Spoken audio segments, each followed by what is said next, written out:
करीब 3 साल पहले दुनिया में एक खतरनाक प्लांट वायरस फैलना शुरू हुआ। जो भी इंसान इस वायरस से संक्रमित पौधों या अनाज को खाता, उसका शरीर खुद अपनी ही कोशिकाओं पर हमला करने लगता। इस वायरस की वजह से पूरी दुनिया की फसलें बर्बाद होने लगी। धीरे धीरे पेड़ पौधे खत्म होने लगे और पृथ्वी के वातावरण में ऑक्सीजन की मात्रा घटकर सिर्फ 10% रह गई। अब पूरी दुनिया में भूकंप, तूफान और दूसरी प्राकृतिक आपदाएं पहले से कहीं ज्यादा आने लगी। दुनिया की सबसे बड़ी रिसर्च लैब्स ने इस वायरस का इलाज ढूंढने की पूरी कोशिश की, लेकिन कोई भी सफल नहीं हो पाया। अब लोगों को लगने लगा था कि इंसानों का अंत बहुत करीब है। इसी बीच एक साइंटिस्ट डॉक्टर स्टीवन पूरी दुनिया की आखिरी उम्मीद बनकर सामने आता है। उसने एक मिशन तैयार किया था जिसका नाम था प्रोजेक्ट जेमिनी। इस प्रोजेक्ट की शुरुआत 2 रहस्यमयी एलियन कलाकृतियों से हुई थी, जिन्हें कुछ पुरातात्विक वैज्ञानिक ने धरती के अंदर खोजा था। सबसे हैरानी की बात यह थी कि ये कलाकृतियों लगभग 4 अरब साल पुराने थे, यानी उस समय के जब पृथ्वी पर किसी भी तरह का जीवन मौजूद ही नहीं था। स्टीवन और उसकी टीम ने कई सालों की रिसर्च के बाद इन कलाकृतियों में इस्तेमाल हुए बेहद मजबूत मटेरियल की कॉपी तैयार कर ली। उन्होंने उस रहस्यमयी एलियन इंजन को भी समझ लिया, जिसकी मदद से उन्होंने एक स्पेस शिप बनाया।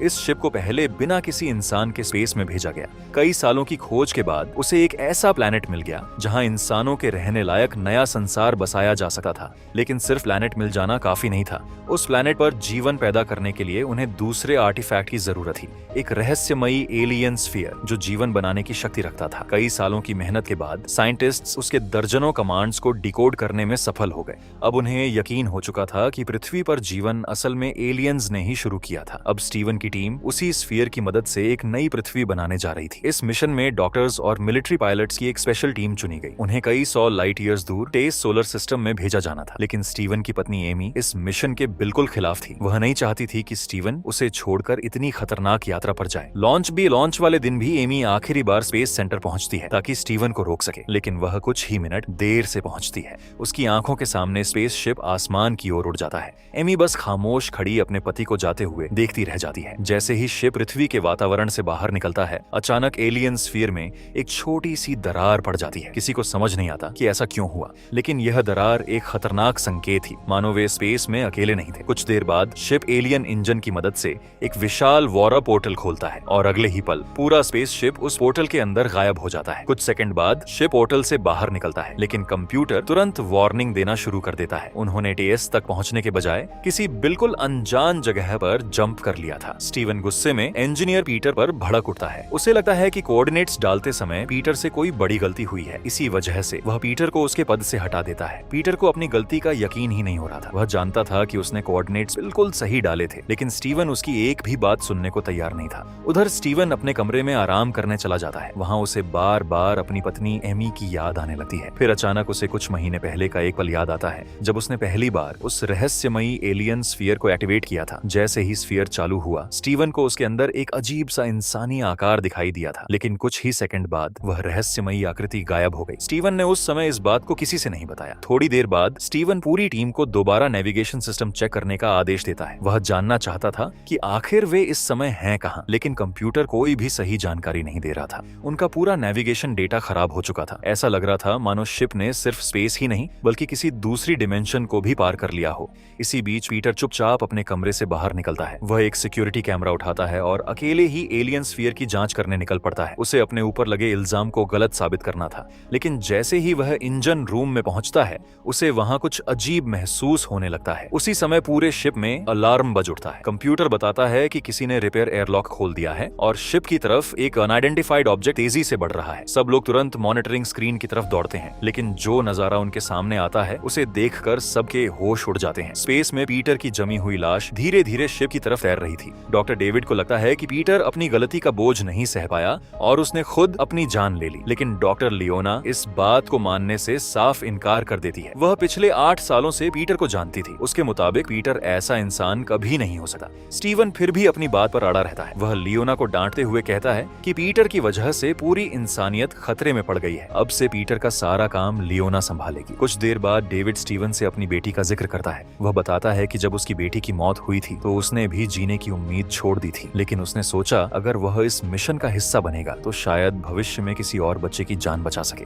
स्टीवन उसे भरोसा दिलाता है कि वे अभी भी कोई रास्ता निकाल लेंगे। उसी समय शिप के सेंसर्स एक नए प्लैनेट का पता लगाते हैं। ये प्लैनेट पूरी तरह ज्वालामुखियों वाली चट्टानों से बना था। यहाँ ऑक्सीजन नहीं था, लेकिन बाहर का वातावरण इतना खतरनाक भी नहीं था। सिर्फ ब्रीदिंग मास्क पहनकर वहां जाया जा सकता था। स्टीवन तुरंत फैसला कर लेता है कि अब यही प्लैनेट उनकी नई अर्थ बनेगा, लेकिन कैप्टन रायन उसकी बात का विरोध करता है। वह कहता है कि उन्होंने अभी तक प्लैनेट की सही तरह जांच भी नहीं की। बिना पूरी जानकारी के लैंडिंग करना पूरी टीम की जान जोखिम में डाल सकता है, लेकिन स्टीवन उसकी एक भी बात नहीं सुनता। वह साफ कह देता है कि इस मिशन का लीडर वही है और आखिरी फैसला भी वही करेगा। आखिरकार एक शटल तैयार की जाती है। स्टीवन, डेविड, लियोना रयान और बाकी टीम प्लैनेट की तरफ रवाना हो जाते हैं, जबकि ऑफिसर रिचर्ड मदरशिप पर ही रुकता है। लेकिन जैसे ही शटल प्लैनेट के करीब पहुंचती है, अचानक एक भयानक तूफान उन्हें अपनी चपेट में ले लेता है। शटल बुरी तरह हिलने लगती है। अगर वे तुरंत स्पीड कम नहीं करते तो सीधे प्लैनेट से टकराकर खत्म हो जाएंगे। मजबूरी में रायन इमरजेंसी ब्रेकिंग थ्रस्टर्स चालू कर देता है। इससे उनकी जान तो बच जाती है, लेकिन पूरा फ्यूल लगभग खत्म हो जाता है।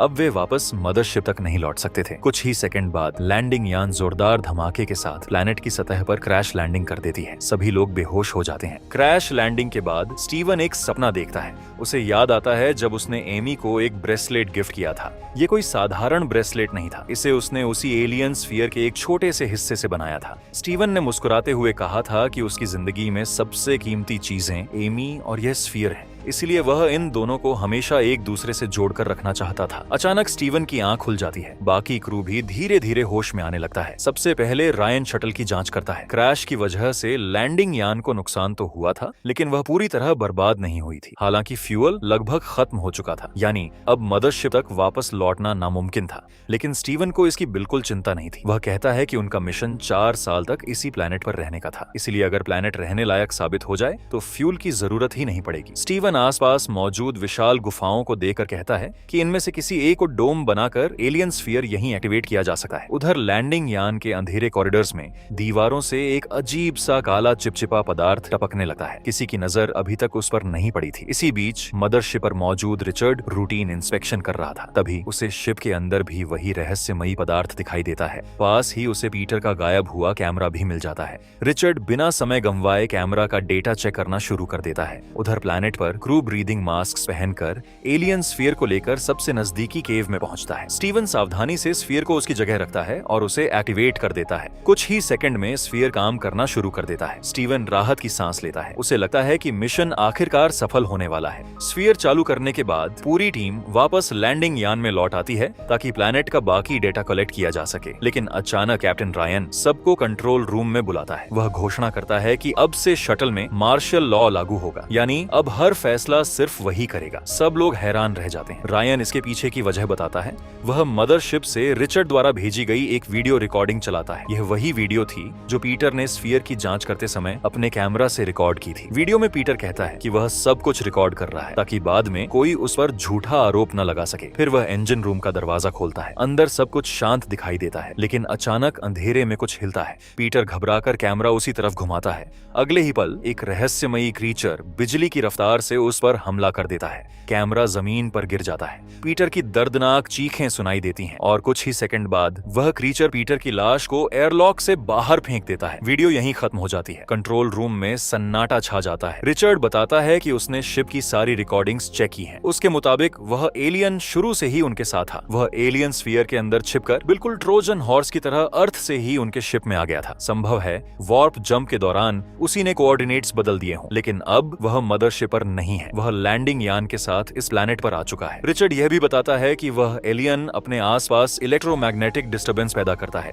इसी वजह से कैमरों बार बार खराब हो रहे थे। ये सुनते ही सबके चेहरों का रंग उड़ जाता है। उन्हें समझ आ चुका था कि वे इस सुनसान प्लैनेट पर अकेले नहीं हैं और जिस चीज को वे सिर्फ एक मिशन समझ रहे थे वह अब जिंदा रहने की लड़ाई बन चुकी थी। लेकिन उसी समय डेविड कंप्यूटर स्क्रीन की तरफ देखकर चौंक जाता है। वह स्टीवन से कहता है कि एलियन स्फीयर कुछ अजीब कर रहा है। उन्होंने स्फीयर में जो प्रोग्राम अपलोड किया था वह अब बदल चुका है। स्फीयर अपने आप किसी दूसरे प्रोग्राम पर काम कर रहा था। स्टीवन को तुरंत समझ आ जाता है कि अगर स्फीयर को अभी नहीं रोका गया तो बहुत देर हो जाएगी। वह तुरंत गुफा की तरफ जाने लगता है, लेकिन कैप्टन रायन उसे रोक देता है। रायन साफ कहता है कि अब मिशन की कमांड उसके हाथ में है और स्टीवन अब कोई फैसला अकेले नहीं ले सकता। फिर रायन रिचर्ड द्वारा भेजी गई एक और रिकॉर्डिंग सबको दिखाता है। यह वीडियो कई महीने पुरानी थी, जब स्टीवन ने पहली बार अर्थ पर एलियन स्फीयर एक्टिवेट किया था। वीडियो में साफ दिखाई देता है कि स्टीवन स्टीवन ने स्फीयर के अंदर एक रहस्यमयी ह्यूमनॉइड क्रीचर देखा था, लेकिन उसने यह बात पूरी टीम से छिपा ली। रायन गुस्से में कहता है, अगर स्टीवन उसी समय सबको सच बता देता तो शायद पीटर आज जिंदा होता। पीटर की मौत का जिम्मेदार वही है। यह सुनकर स्टीवन को बहुत गुस्सा आता है। वह बिना किसी की बात सुने कंट्रोल रूम से बाहर निकल जाता है। चलते चलते उसे वह दिन याद आता है जब उसने डेविड को इस मिशन में शामिल होने से मना किया था। स्टीवन को लगता था कि अपनी बेटी की मौत के बाद डेविड मानसिक रूप से तैयार नहीं है, लेकिन डेविड ने कहा था कि वह इस मिशन का हिस्सा बनकर एक ऐसी दुनिया बनाना चाहता है जहां किसी और बच्चे की मौत इस तरह न हो। कुछ देर बाद स्टीवन चुपके से डेविड के पास पहुंचता है। वह उससे कहता है कि रायन की बात मानने का समय नहीं है। अगर उन्होंने स्फीयर को नहीं रोका तो पूरी मिशन खत्म हो जाएगी। डेविड पहले मना करता है, लेकिन अपनी बेटी को याद करके वह स्टीवन का साथ देने के लिए तैयार हो जाता है। दोनों एयरलॉक के रास्ते चुपचाप शटल से बाहर निकल जाते हैं। जब वे गुफा में पहुंचते हैं तो उनके होश उड़ जाते हैं। स्फीयर उनकी उम्मीद से कहीं ज्यादा तेजी से काम कर रहा था। वह उसी प्लेनेट पर एक नई एलियन लाइफ फॉर्म तैयार कर रहा था।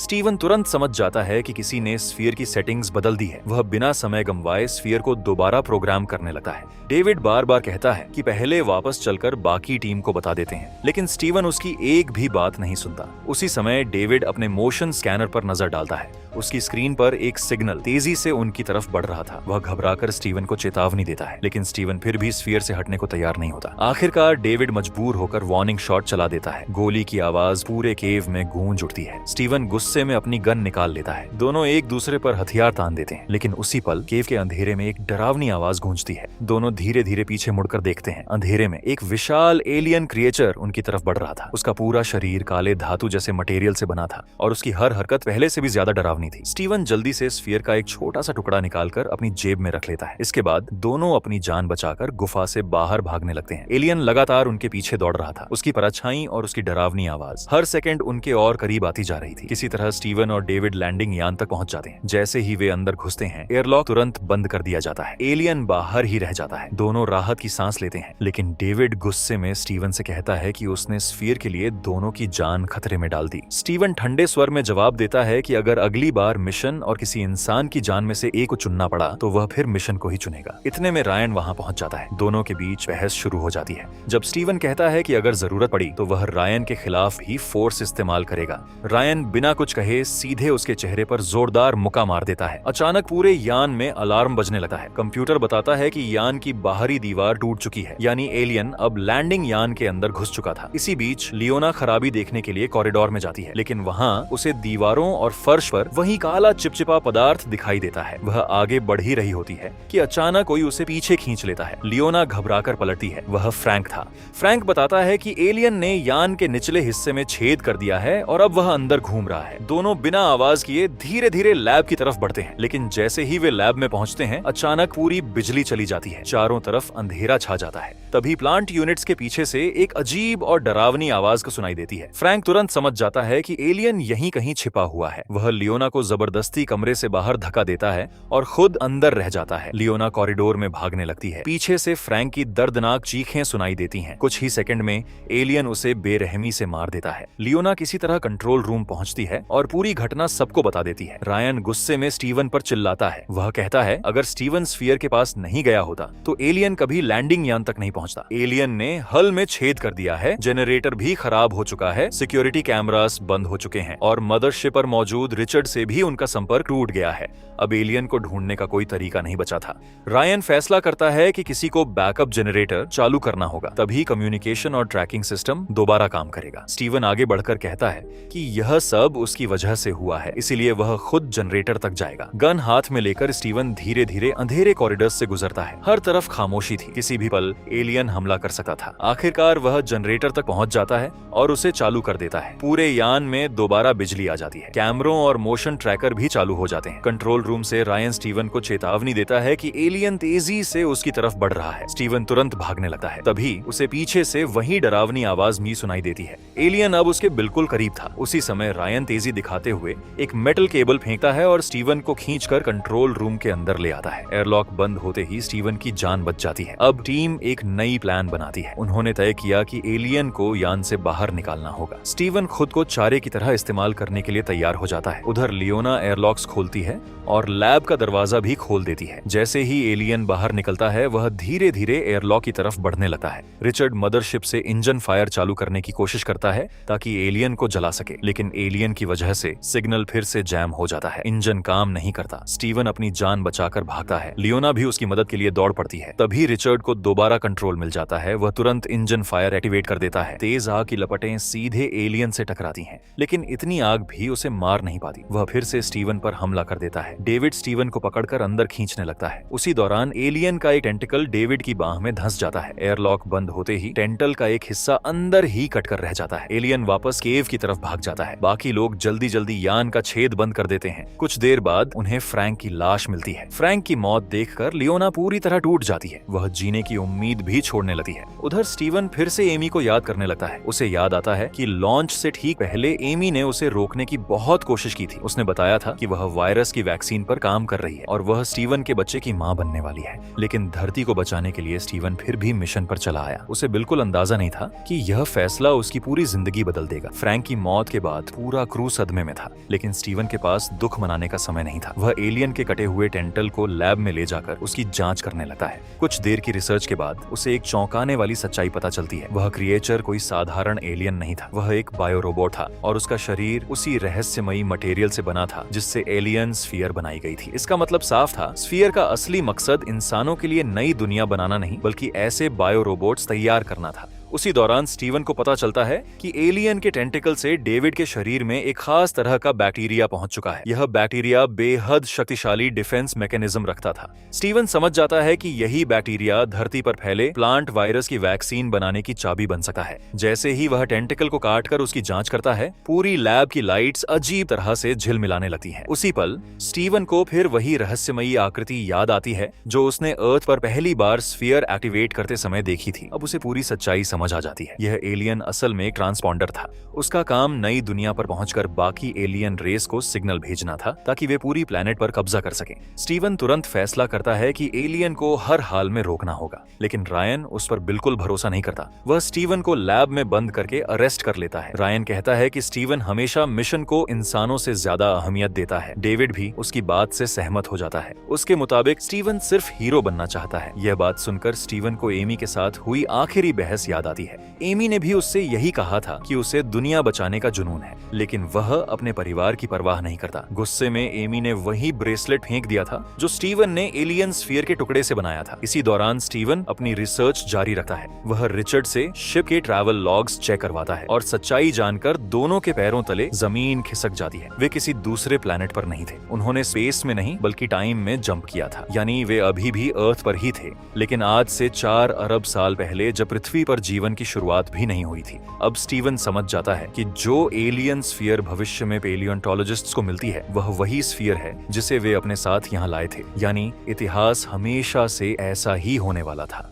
स्टीवन अपनी जेब से स्फीयर का छोटा टुकड़ा निकालता है और उस पर एक मैसेज लिख देता है। उसे उम्मीद थी कि भविष्य में एमी इस मैसेज को पढ़कर स्फीयर को सही तरीके से एक्टिवेट कर पाएगी। उधर वर्तमान समय में एमी स्टीवन की लैब में आती है। मिशन के असफल होने की खबर सुनकर वह पूरी तरह टूट चुकी थी। तभी उसे अपना पुराना ब्रेसलेट मिलता है, लेकिन उससे पहले रिचर्ड स्टीवन को खबर देता है कि रायन एलियन स्फीयर को बम से उड़ाने जा रहा है। स्टीवन तुरंत एयरलॉक खुलवाकर बाहर निकलता है और रायन को रोकने पहुंच जाता है। दोनों बात ही कर रहे होते हैं कि अचानक एक गोली रायन के सीने में लगती है। गोली चलाने वाला कोई और नहीं बल्कि डेविड था। एलियन इन्फेक्शन अब उसके दिमाग पर पूरी तरह कब्जा कर चुका था। डेविड कहता है कि इंसान इस प्लैनेट की सबसे बड़ी गलती है और एलियन रेस ही पृथ्वी का असली भविष्य है। स्टीवन मौका देकर लियोना का रूबिक्स क्यूब दीवार पर फेंक देता है। डेविड का ध्यान भटकते ही स्टीवन उसे गोली मार देता है, लेकिन डेविड भाग निकलता है। स्टीवन तुरंत बॉम्ब एक्टिवेट करता है और बाहर जाकर एक फ्लेयर जलाता है ताकि एलियन उसका पीछा करे। एलियन सीधे उसके पीछे दौड़ पड़ता है। स्टीवन उसे कंट्रोल रूम तक ले आता है और अंदर बंद कर देता है, लेकिन भागते समय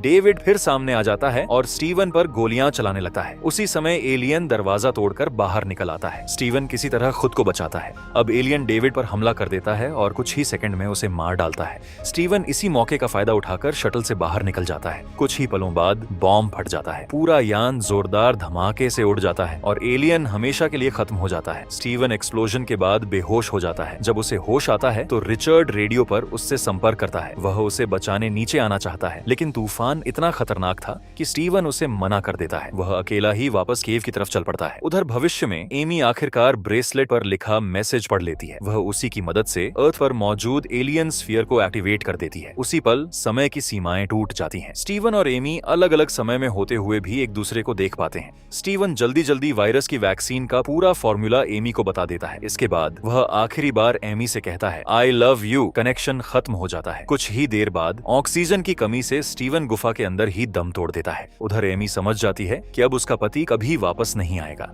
वह फूट फूट कर रोने लगती है। कई महीनों बाद एमी एक बच्चे को जन्म देती है। स्टीवन द्वारा दिया गया फॉर्मूला पूरी दुनिया में वैक्सीन बन जाता है। धीरे धीरे प्लांट वायरस खत्म होने लगता है। धरती फिर से हरी भरी होने लगती है और इंसानियत एक बार फिर नई उम्मीद के साथ जीना शुरू कर देती है। अगर आपको हमारी यह मूवी एक्सप्लेनेशन पसंद आई हो तो वीडियो को लाइक करें, चैनल को सब्सक्राइब करें और बेल आइकन जरूर दबाएं। मिलते हैं अगली शानदार मूवी एक्सप्लेनेशन के साथ।